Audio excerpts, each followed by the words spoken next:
This is the BiggerPockets Podcast, show 961.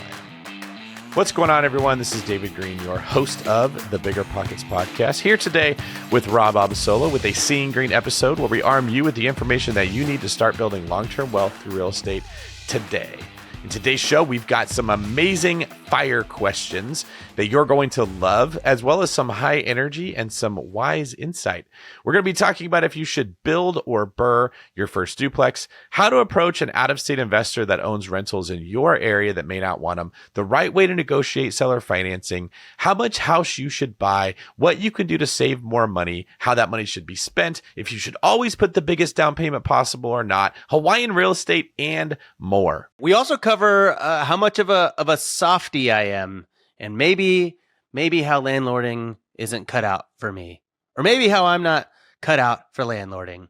If you would like to be featured on Seeing Greene, head over to BiggerPockets.com/David, where you can leave your question and make sure you subscribe to the show if you like it. All right, let's get to our first caller.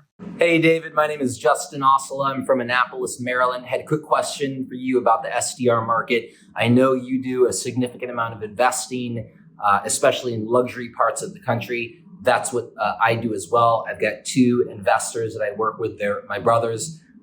We just purchased two luxury condos in a pretty high-end part of the country, cash flow positive, phenomenal investments. We're really excited. We want to acquire more. The only problem is that in this market, pretty much the only way to get a loan is through a local lender, and they require a 30% down payment, which is very steep. And we are limited to the amount of properties that we can acquire by the amount of, cash reserves that we have.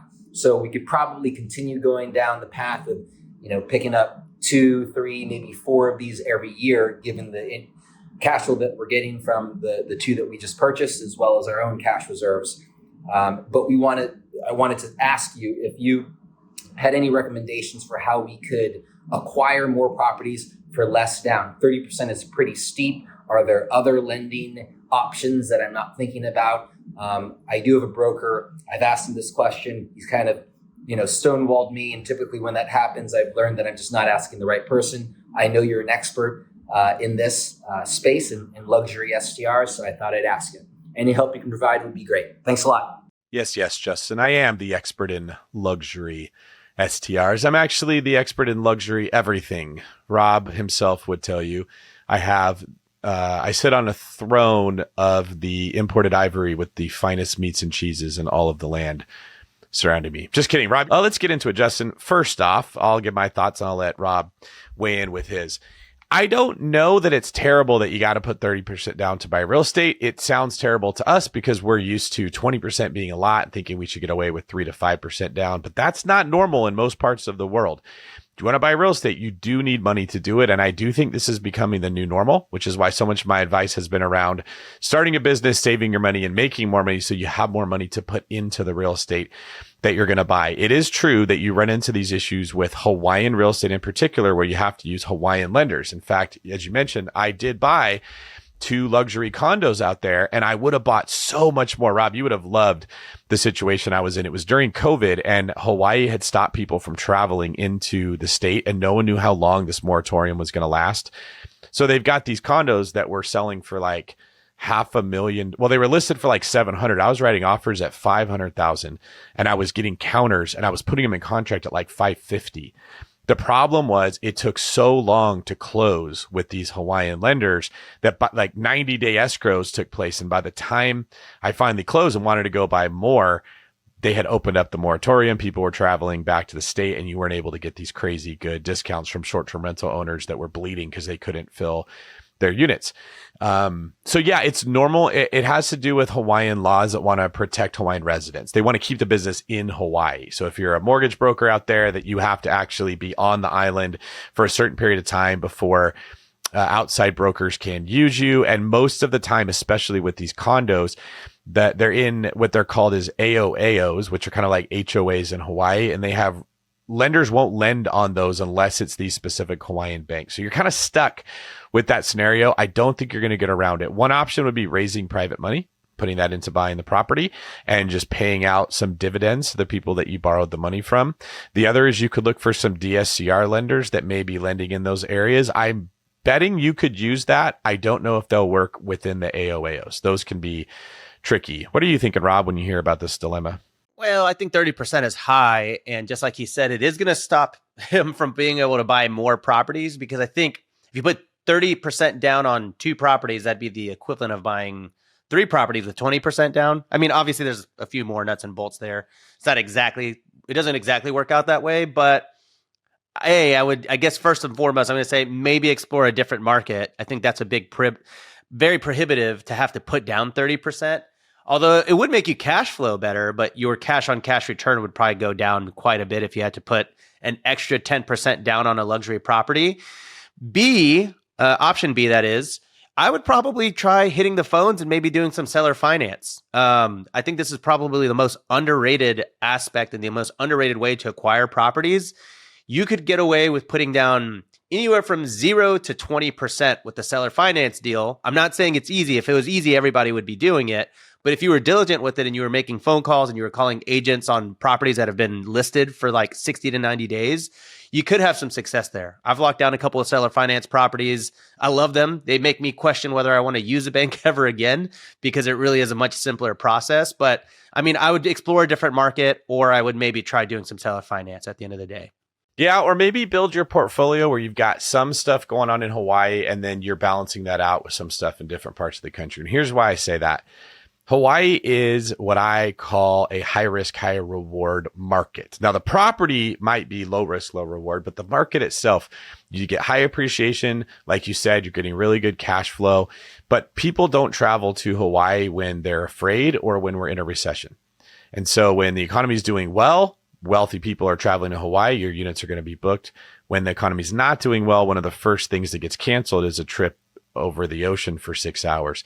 I would love to see you balance out some of these high-end luxury short-term rentals that you're buying with some more boring duplexes, triplexes, fourplexes in maybe the South or the Midwest, just a market that's a little bit more predictable so that you're not all in one area in case we do have an issue like the country goes to war or we enter into a bad recession or even a depression and you're stuck with nowhere to sell these properties to and no way to be able to get the revenue. So sometimes in life we look back and we see the things that were hurdles that stopped us from moving forward were actually blessings in disguise. You just didn't feel it in the moment. But I mean, congratulations on doing well buying these assets. One more little thing. I forgot that this is a luxury flip when I said my answer. I would say while you could put 0 to 10% down on a seller finance property, it doesn't mean that you should. I mean, that ultimately means that you're leveraging yourself a ton at that ratio, especially on a luxury property. And the reason you don't want to necessarily leverage yourself at, full 100% capacity on something like that is that if you ever sell it, you're going to have to come out of pocket. If you ever sell it in the next couple of years, you'll likely have to come out of pocket at the closing table to sell it, to pay realtor fees, broker fees, all that stuff. So I would probably be seeking out something where you could put 10 to 20% down. I think that's going to be more realistic, especially on the luxury high-end stuff. You'll still likely have to put 20% down, but it's still going to be less than that 30%. I think 20 is always going to be that, that golden ratio for like high cash flow. And then you have money in it. The stakes are high. You have to treat it as a real investment. Obviously less is better, but 20% down on a luxury, I'd feel pretty comfortable in that range. I think that's a great point you made, Rob, is the equity in a property is actually your cushion for when something goes wrong. It's a form of risk mitigation. Totally. Yeah. And I think a lot of people get into the no money down starry-eyed phase where they're not really developing a healthy relationship with debt. And I think, you still have to kind of work for your down payment and still do things the old-fashioned way, even if it is something like seller financing, in my opinion anyway. Yeah, this was a great question. I've never really thought about it from this perspective, but we tend to look at down payments like they're this burden, this obstacle. Oh, I have to deal with the down payment. But really, the more down payment that you put in, the more cushion you have if something goes wrong. It's a defensive metric. It protects you in building your wealth. In the same way that I talked about cash flow protects you from foreclosure, down payment protects you from swings or something that could go wrong in the property where you have to get out from underneath it. You can if you have enough. off. Now, in the past, we were printing so much money and the real estate market was doing so well that wasn't as important. Defense didn't matter as much because everything was going so well. But now that we've sort of fallen back into more of a sane housing market, I think that we need to include a little more defense in the algorithm of how we make our decisions of what we buy. Totally. Yeah. Good question. All right.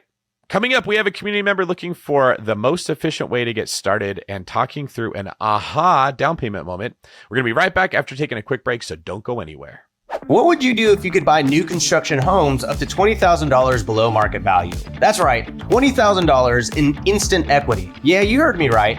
$20,000 in instant equity. What if you could use that same $20,000 towards your down payment or use it to buy down your mortgage rate? Talk about being spoiled with choices. Right now, Rent to Retirement is offering investors their choice of incentives when they invest in a new turnkey property. Your options? Up to $20,000 below retail pricing on new construction homes, aka instant equity. Or you can choose a 5% down payment credit, which means less money out of your pocket. Tired of high rates? Well, you can use that $20,000 to lower your interest rate to as low as 3.99% and even score free property management for a year. Rent to Retirement's final option? Get ready for this. No money down investor loans. So take your choice of instant equity, no or low money down, or a rate as low as 3.99%. To learn more, visit renttoretirement.com or text REI to 33777. That's REI 33777 to take full advantage of these limited time incentives. All right, welcome back. So far, we have covered luxury STRs, a new way to look at down payments in real estate, why Hawaiian real estate is the way that it is. And now we're going straight into the forums on BiggerPockets.com. And if you're interested in checking out the forums, much like my haircut, it's free. Dave Smith from the BiggerPockets forum says, I'm looking for advice on trying to figure out the most financially efficient way to get into real estate investing. I'm an automotive mechanic currently making just shy of $30 an hour, and I have about $35,000 saved up due to still living at home. I live in Eugene, Oregon, where the average home price is about $470K. Small duplexes in need of work appear to be obtainable for around the high 300s to mid 400s. As a first property, I'm leaning towards a multifamily home, likely a duplex due to my budget.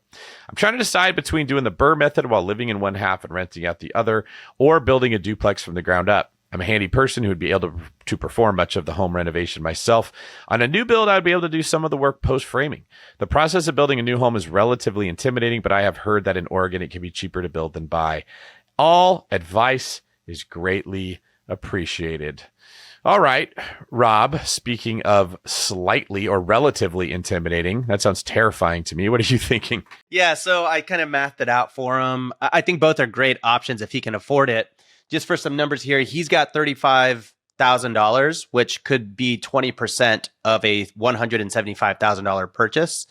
Now, on a BRRRR, if you were to go out and get hard money, oftentimes you still have to put something down, right, David? Okay, that's tricky. You're going to put something down to buy it for sure. But after the refinance, I think what you're saying is you're still going to leave something in it. Was that what you were asking me? No. I mean, if you're going to go out and get hard money on a BRRRR, I guess there are a lot of hard money lenders that may loan on the entire amount, but typically don't hard money lenders like to have some skin in the game? Oh, I see. For the hard money loan. Yeah. Your best case scenario for most bridge lenders that I've seen is you're going to put 10% down. Many of them will let you wrap the rehab into the actual acquisition. That's what we're doing at my lending company. Usually, though, 15% is where most of them are going to be unless you're really experienced. So if he could put 10 to 15% down, that ups it quite a bit because $35,000 is effectively a $350,000 home that he could BRRRR refi. So I like that option because on the flip side of this, he's asking if he should do a new construction from the ground up. Well, I guess my question would be, knowing that $35,000 is 20% of $175,000, which is what he would basically need to do with a new construction loan. I don't know if that's going to build him a full-on duplex with land in Oregon. I don't know how expensive. It's all purely based on what area of Oregon, but $175K doesn't seem like that big of a construction budget for me for what he's trying to do. So for that reason alone, I'd say he gets a little bit more leverage and into a more feasible real estate scenario executing a BRRRR. What do you think? I am terrified of someone that has never built a house before, just trying to build from the ground up. When he made the comment, I could do work post framing. Oh, he was, yeah. right? Been there. There's a lot that happens pre-framing. You've got all of your infrastructure that has to be built. You've got your rough-in plumbing, your electrical, your foundation that has to be built, the framing itself. I mean, it's great that you're a handy person and you can step in when you've got like maybe sheetrock and some finishes are going to be done. Maybe I'll come up with an analogy of how that's not, it's kind of like me as an uncle. They're like, oh, I'm great with kids, but I don't have to actually have the kid all the time. Like your parents would understand. Yeah, but with that said, though, you do actually have the ability to apply a lot of those soft costs and money that you've spent on land and everything towards your down payment. So, but it kind of depends. It's not always like that. But if you spend $35,000 worth of expenses, sometimes they will take that into consideration. Mostly on the land, though, not typically on soft costs. And in addition to that, you're going to have architectural costs, engineering costs, and my favorite part of real estate, you get to play with the city. Local governments are the best. They have amazing service. They're all very concerned with making sure that they make their constituents happy. They're passionate about their job and they're working very hard to achieve promotions and harmonious relationships with the voting bloc. So that alone is the reason to get into a new construction build. I'm kidding. I'm being a little facetious here. Here's what we're getting at. You don't know what you don't know when you try to build a house. So I would much rather that you started burning, make some connections with contractors, move those connections into home builders or a contractor that's built homes, sit down with them and go through the whole process of what building a house is like. And then when you can see all the cards, make the decision on where you want to make your bet. I was gonna say it's a good answer. And I was just gonna ask, I mean, I obviously I mathed it out kind of back of the napkin here, but what could he do with $35,000 in a BRRRR scenario? Not going to build a house. No, yeah, definitely not a house. That would be not a new construction BRRRR. I think he's going to need more money for that. But could he feasibly do a BRRRR with that amount of money? Yeah, I would combine house hacking with BRRRR and I would just extend your timeline. Okay. When you've got a lot of capital, it just means you could get the same things done in a shorter period of time because you could get a lot of people involved and many hands make light work. So with $35,000, he said these houses are around 470. You might be able to get one for a little bit less, I guess, high 300s to mid 400s. You can put 3% down on one of these small multifamilies, even up to 5 or 10% if you had to.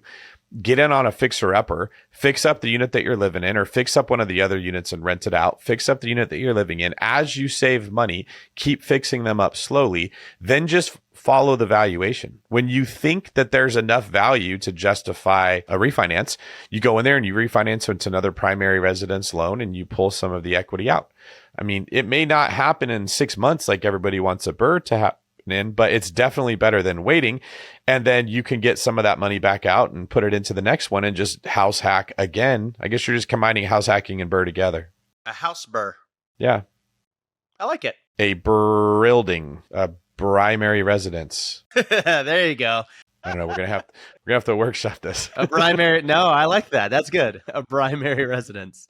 Hey, that's the 18th book you're working on for BiggerPockets right now, right? That's right. You guys all heard it here. The first time that David Greene ever actually came up with his own description without Brandon Turner. It took me about 5 years, but I got one.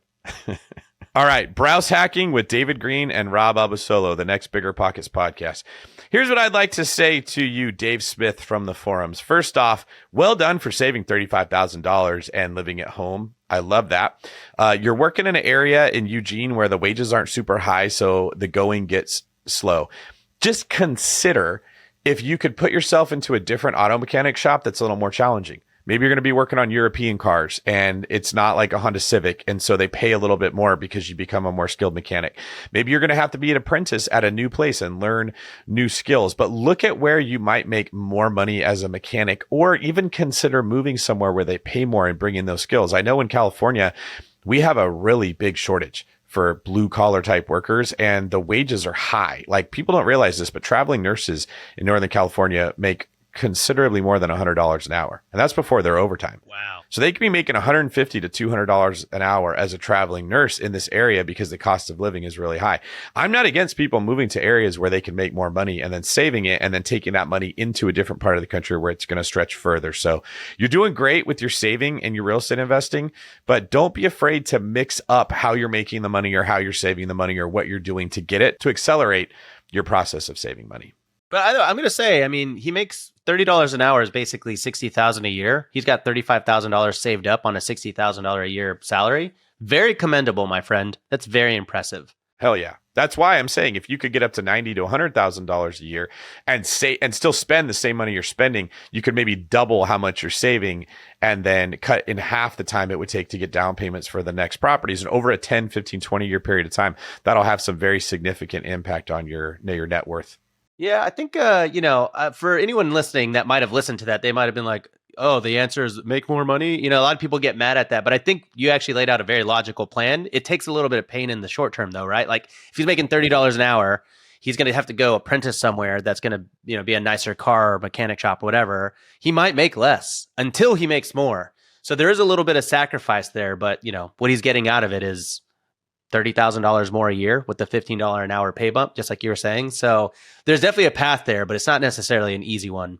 But very commendable overall that he's been able to do it thus far. All right, our next forum question comes from Dave Hart. I think something clicked with me when I heard you guys say that any deal can cash flow depending on how much money you put down versus how much you finance. Well. Didn't see this coming. Did he listen to the first question already? That was fast. This is very fast reviews that we're getting here. The idea that a property doesn't cash flow is scary. Would it be fair to think of this as I'm making that additional down payment over time as opposed to putting the money into the property when you purchase? If I can buy a property with 20% down, it has a negative $200 a month of cash flow. That's hypothetically the same as putting 25% down that has a break-even cash flow. I'm just investing that additional 5% of the purchase price in monthly installments. It keeps more cash in my pocket in the short term. I just have to be disciplined with reserves to cover those monthly payments and have enough on hand for maintenance and repairs. All this assuming that the down payment percentage doesn't negatively impact my mortgage rate, PMI, etc. Am I thinking about this right? And are there other aspects or risks that I'm not seeing with this approach? Dave, I've thought very similar thoughts. Okay. So I'm not telling you to buy a property that loses $200 a month, but I am saying, yes, you're thinking about it right. It is true that if a property cash flows at 30% down, you could put 10% down and you'd be losing money, but you'd be keeping $20,000 that could be invested into something else. It's absolutely true. And when rates were lower, you could borrow money at a cheaper rate. And so it made more sense to just borrow as much as you could and put as little down as possible. As rates are going up, putting more down starts to make more and more financial sense. Rob, I'm sure you'd agree if rates were at 16%, we'd be telling people you need to put a very big, healthy down payment down. Like every podcast would be about, don't be stupid. Put money down on a house. Don't even use a loan. That would just be like a common trope that would be going around. Now, when it comes to actually doing this in practice, putting less money down to keep more money for yourself and losing $200 a month, most of us are going to be hesitant to say, yes, you should do it. If you're going to do this, this is only for the financially savvy. Yeah, savvy, powerful is what I was thinking. Like you got to be in a place where $200 a month is almost something you wouldn't notice. Okay. Like if you're going out to eat 5 times a week at really nice restaurants and you could cut it down to 4 and save $200 a month, that this is a thing that those people can be doing. This is actually something wealthy people do. They buy houses in the Hamptons and in Malibu and they wait and the equity climbs really fast because they can afford to put the money into the house. But the majority of listeners on our podcast are not having caviar with Kevin Spacey in Malibu. They're trying to climb their way out of working at Jiffy Lube by investing in real estate. And that's why we usually don't recommend people do this. Okay. One little thing here that I'm going to toss in because everything that you said makes sense. And I think you're a little bit more on the right track. I think the way that he might be off a little bit is he equates losing $200 as, hey, I'm instead of spending the 5% down, I'm just reinvesting it back into the property and I'm paying 5% over time. But really that's going to amount to probably 10 or 15% over time simply because the extra $200 in negative cash flow that he's paying isn't going directly to principal. As a matter of fact, it's mostly going to interest. And so for that reason, it's not like one-to-one. It's not like, oh, I'll just put the 5% in, by losing $200. He's just basically paying to interest at that point. So it's close. It's just not exactly that. I wanted to point that out. Thank you for catching that. That's why I bring you here to Seeing Greene, Rob, because sometimes I'm seeing green, but you are seeing black, and it all comes together to make sense. I'm seeing sense. Yeah, you're seeing sense. That's it. I didn't get that he was saying that the money that he's losing, he was saying I'm paying the principal down by that much. If there was no interest on the loan, that would be correct. But because there's so much interest in an amortized loan, then that's where you're wrong. Dave, you're welcome. Thanks for showing up. Rob has your back. You made it. You gave us good content. And if you have a question like this one that you've been listening to the podcast and thinking, ooh, I wonder if it works like this, head to biggerpockets.com/David. Leave your question. Let us answer it. We would love you. All right, let's check out some comments that came in over on YouTube. The first one comes from Crystal Bar. Future landlords watching, not raising rent consistently and fairly is a huge mistake. Don't fall in that trap. You're not doing anyone a long-term favor if you do that. Oh, I don't know. I don't think it's that black or white. Yeah, I'm going to say this. As a short-term rental focused person, I don't have to deal with this because the rate that I charge is the rate that people agree to. I'll be the first person to say, long-term landlord, I'm the worst person for this job. I've done it, and I'm very sympathetic, and I work with my tenants. I don't know. I guess I'm making it seem like that's a bad thing. But I would say if you had a really good tenant that you've built a good rapport with and you have had an awesome experience with and you cash flow very nicely, I think it's okay to not gouge them on price, on rent increases if you've got the consistency of an amazing tenant. I don't know. Am I too soft as the millennials people say it? Yeah, you're 100% wrong. Let me give you guys a good strategy. If you like what Rob said, but you also understand that you want to raise rents, raise the rents to as much as you can possibly get, and then choose to credit back to your tenants every month the amount that you want to help them with. So the lease needs to say what current rents are, and then it is in your control if you want to kick somebody back $300 a month. But if you don't do that, if the lease says a number that's $300 less than market rent, when you go to sell your house to somebody else, it's not going to be worth as much. When you want to raise the rents to another amount, you're not able to. If the relationship you have with your tenant changes, there's limits on how much you can jump it up. So it is very smart to keep them at market rate as close as you can get to that, and then just choose to give somebody a credit as opposed to limiting how much you can collect in the first place. That's fair. I just don't think anybody's going to do that. I mean, it sounds good. I think what you're saying makes sense, but I'm like, who's going to actually, at the end of the month, credit them? And I'm not even saying don't raise rent, because I think the lease kind of lays it out, right? You sign a 12-month lease and you say, hey, if you choose to renew, rent will go up 3 to 5%. I think that's kind of black and white.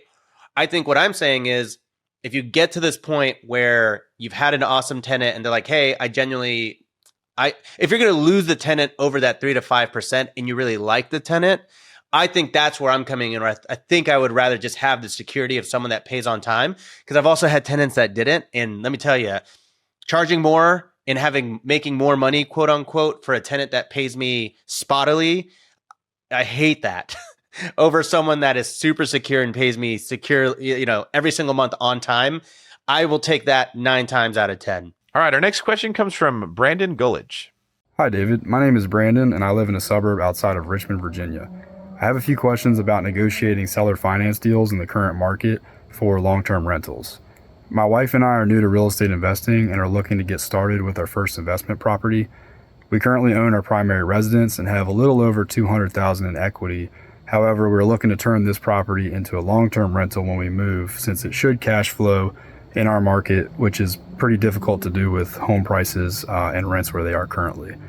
We recently found out that there is another house in our neighborhood that is owned by an out-of-state investor. And after doing some research, we found out he owns several in the area and has owned them for 30 plus years. And so we'd like to approach him to see if he would be interested in offloading any of his portfolio. Just wanted to ask your advice on how to approach that conversation, and if you have any recommendations on negotiating seller financing deals, as well as any additional due diligence that we should be aware of or thinking of for these types of transactions versus a conventional transaction. Really appreciate the advice and really enjoyed the podcast, so thanks a lot. Because he asked a great question. How do you approach a fellow landlord about buying one of their properties, Rob? Let's say that I'm approaching you and I want to buy one of your amazing properties because you are the short-term rental expert in all of the land. And to accompany my fine source of meats and cheeses that I'm surrounded with, I'd like a couple trophy properties. How would you like me to bring it up with you? So typically, the typical progression here is you want to get on the phone with the landlord. I mean, obviously you want to meet them, but it's going to take a little bit of time here. And you want to build a little rapport, You don't want to go straight into, will you seller finance this? Because you're asking for a very personal thing.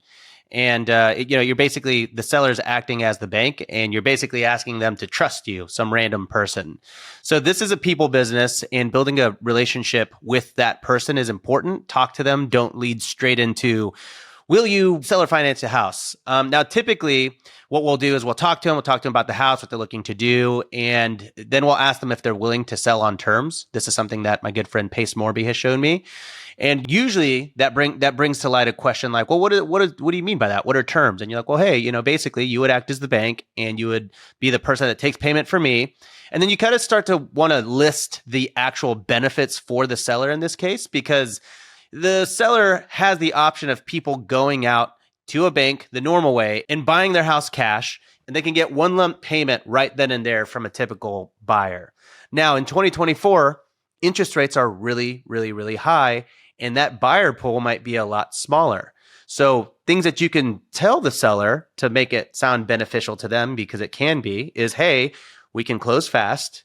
We can negotiate the exact terms that you want. We can amortize it over 15, 20, 25, 30, 35, 40 years. You can set the interest rate with the seller. But the big key here for a lot of people is they don't like to pay taxes or capital gains on their property. And so when you go the seller finance route, you can approach the seller and say, hey, if you finance the property to me, you will not be taxed the lump sum on the purchase price. You'll be taxed on the income that I pay you every single year. And so that's where you can kind of start listing off some of the benefits for the seller themselves. That's how I was able to do it. I was actually in his exact situation where I bought a property in my neighborhood, 100% seller financed. I only had to put down 10%.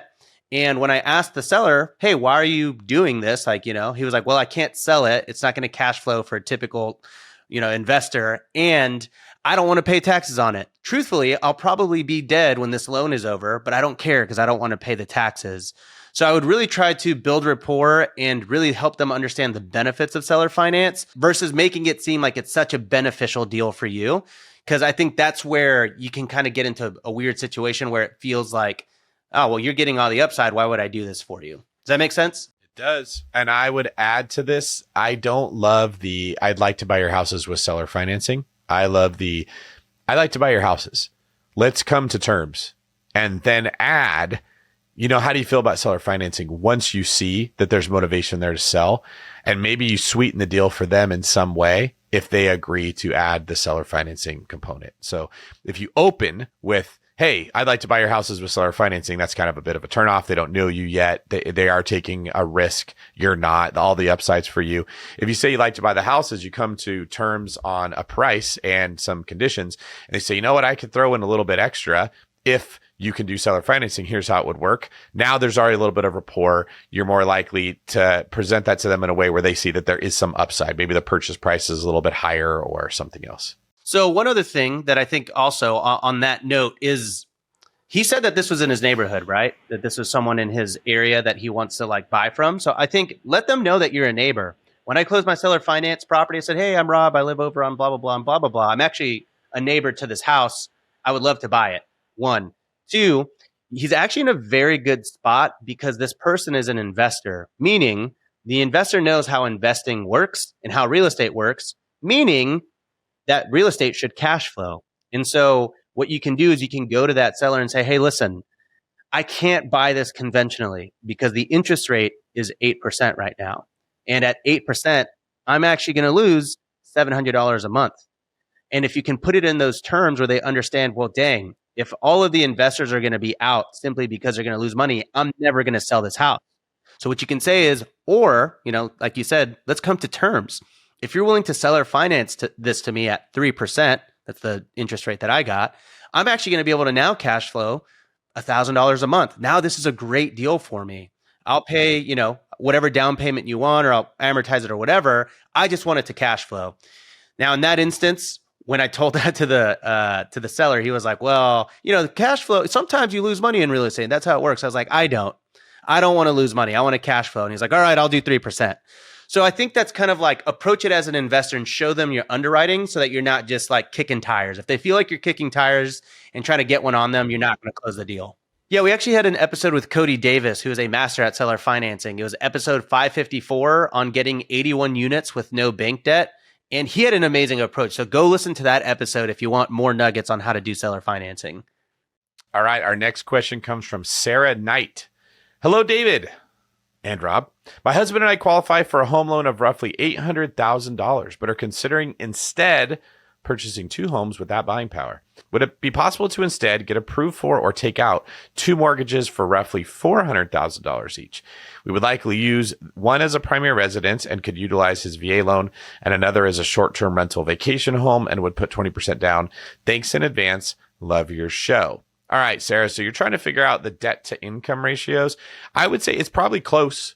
You could probably get close to 2 $400,000 houses. It might be a little bit less, but I don't know if it's going to be a huge difference. So if you don't need an $800,000 home, let me put it another way. You should never buy as much house as you can just because it's the most that you could buy. You should always get the best deal you could get. If there's a great deal at $800,000 that's worth $1 million, hell yeah, go for it. But don't spend $800,000 just because you are able to spend $800,000. Yeah, it'll be a little less than $400,000 each just because you're going to add on the expense of insurance to each one of them, and your debt to income ratio is what comes to play. Typically, I believe the rule of thumb for most lenders is they want your debt to income ratio to be 45% or less. Check me there, David. Is that about right? No, it could be less than that sometimes. It depends if it's like a primary residence or if it's an investment property. I would say like 40 to 45%. Okay, yeah, 40 to 45%. So it's pretty much what it's going to come down to. If you take on 2 mortgages, do those put you over that threshold? So you'll want to work with your lender to just make sure that whatever properties you buy keeps you under that 40 to 45% and that you can still qualify. What I would hate is for them to buy the short-term rental investment property first, like they're planning here, and then not actually be able to buy the primary residence that they wanted or dreamed of because they kind of used their DTI too much for the investment property. So just think through that beforehand. Yep. And another thing to think about when you buy a property, whether it's $400,000 or $800,000, you're taking on the debt. But when you then make it a rental, you're able to claim usually 75% of whatever your lease states that you're getting for rent. So even though you've taken out that debt, you get more income because you can include the rent that you're receiving from the tenants as your income. So you may not qualify for a full $800,000 again next year, but you will still qualify for the majority of it because you're getting income from the tenant. Beautiful. Love. All right. We've covered quite a few topics today, which is awesome, including a smaller down payment, but negative cash flow. Should you or shouldn't you do it? Something that many families have argued about over the Thanksgiving dinner table, and we've now equipped you to win that argument. If you should build or BRRRR a duplex as a handyman, and how to earn more money and save more money while you're at it. How to approach out-of-state investors that own rentals in your area. The right way to bring up seller financing and the wrong way to bring it up.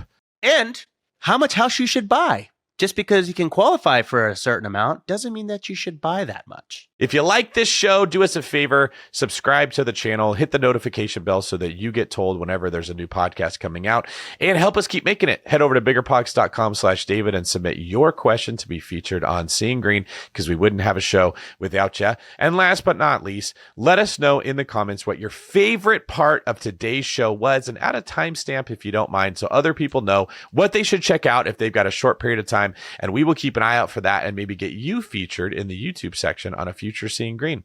I'm David Greene. He's Rob Abasolo. You can find our information in the show notes, so give us a follow and send us comments about what you think about the show. We love having you, and we'll see you on the next episode. This is David Greene for Rob, the luxury short-term rental specialist Abasolo, signing off.